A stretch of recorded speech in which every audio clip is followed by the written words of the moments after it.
Hey guys, welcome to my channel or welcome back to my channel. My name is Denisha Sardine, and if you are new, please do not forget to hit that subscribe button, and if you are returning, welcome back to my channel. So just a little backstory on my hair journey. I got a relaxer when I was about 6 or 5 years old. I believe 5 or even a little bit before. My mom found it difficult to deal with my natural hair. I just think she didn't have the knowledge of how to actually properly deal with natural hair, because I would remember sitting in between her legs basically and her doing my hair, and she's going like this. That's not how you do it. You go from the ends to the roots. So yeah, she decided to put a relaxer into my hair, and I been using relaxer for maybe 8 years, maybe. I don't know.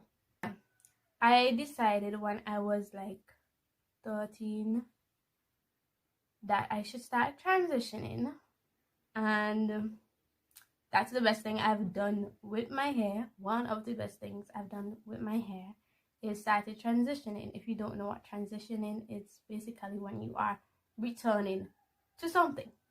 In my case, returning to natural. I decided to stop getting a relaxer maybe in 2015, 2014, November-ish, October, around there. And I big stopped 17th of July 2017. So I've been completely natural, no regularly relaxed ends for 3 years. So now I'm just going to show you guys a video montage of basically my whole hair journey from when I was small straight to right now. So I hope you guys enjoy that.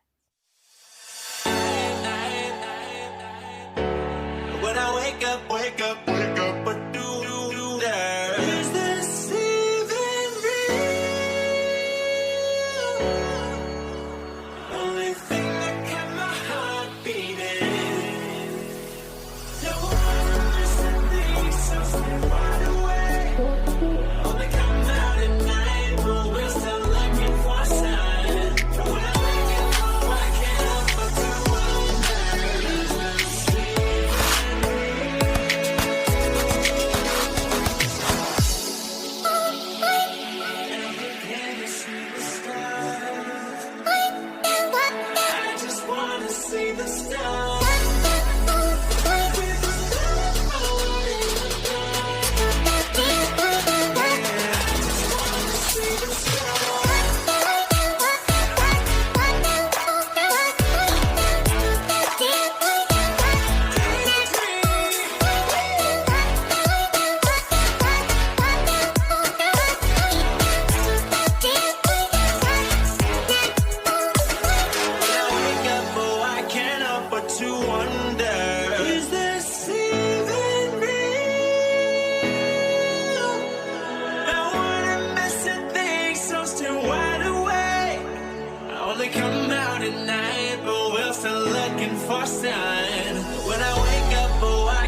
So guys, I'm going to give you guys some natural hair tips so that you can implement these in your natural hair journey if you haven't started doing so already. So I have some tips written down here so I don't forget anything.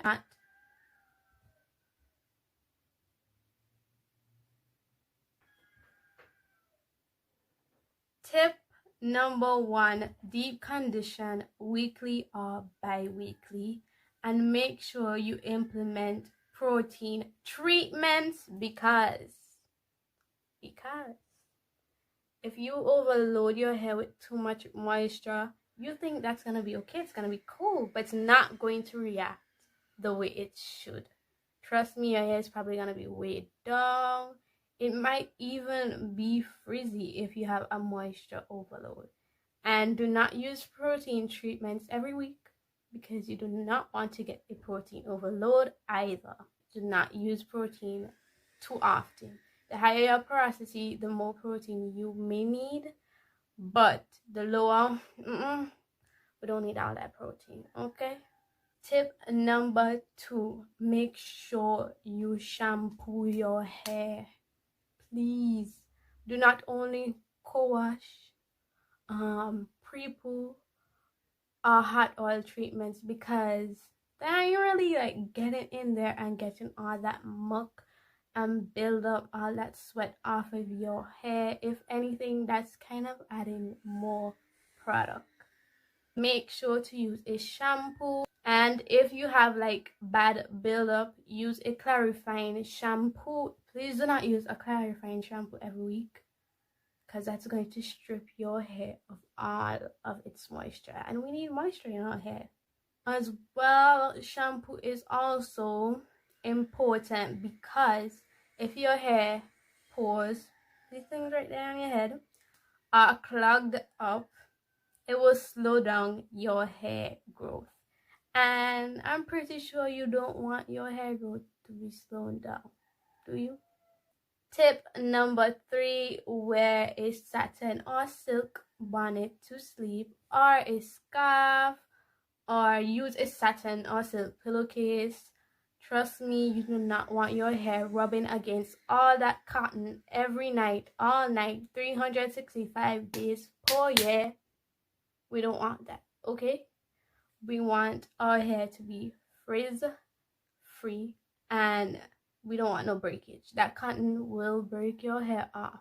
Trust me, so get a satin bonnet, silk pillowcase, silk bonnet, silk scarf, something like that. You can find that at your beauty supply store. I mean, I know not everybody have, the money.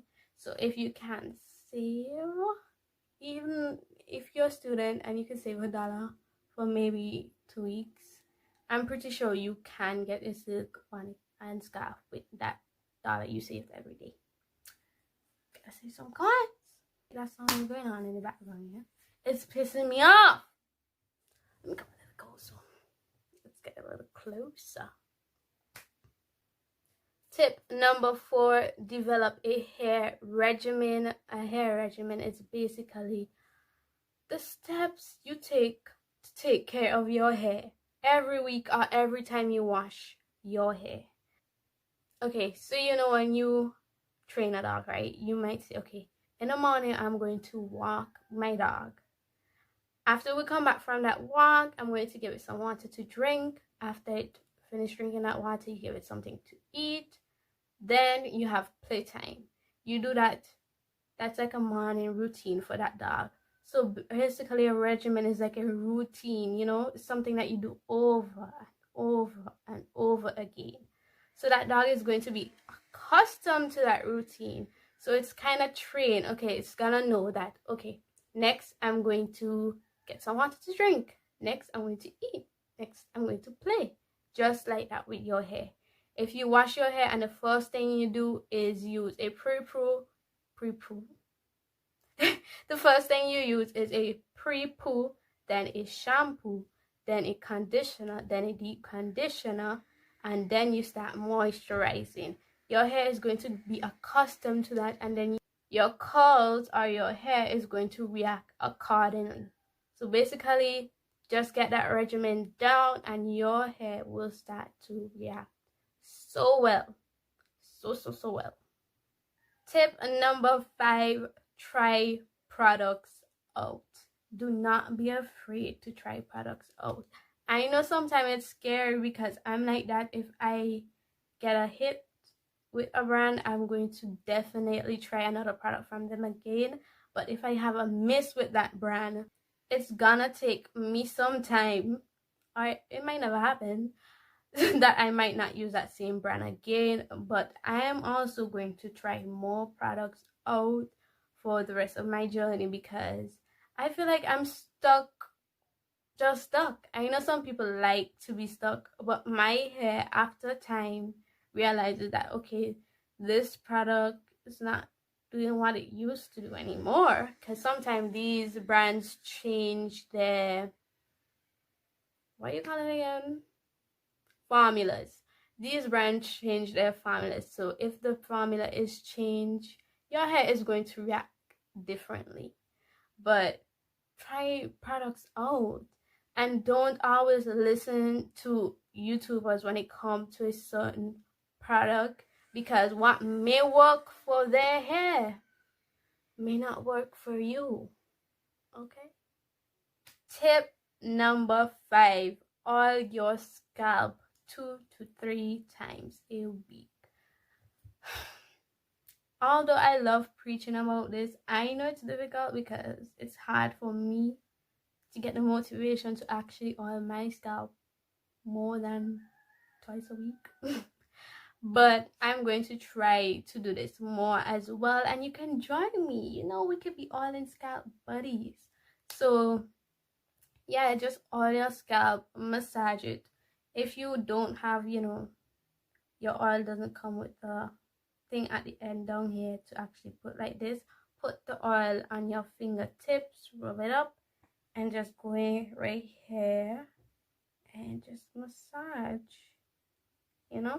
You don't have to be no crazy massage like this. Don't do that, because that could actually cause friction, and friction leads to breakage. So that's all the tips I have for today's video. If you guys would like to get some more tips when it comes to natural hair, please let me know in the comment section below, and I'll definitely get that video done for you guys. I hope you guys enjoyed my natural hair journey, and I'll see you guys in my next video. Have a beautiful day. But before we leave, have you subscribed? If you haven't, please go ahead and subscribe and turn on the notification bell.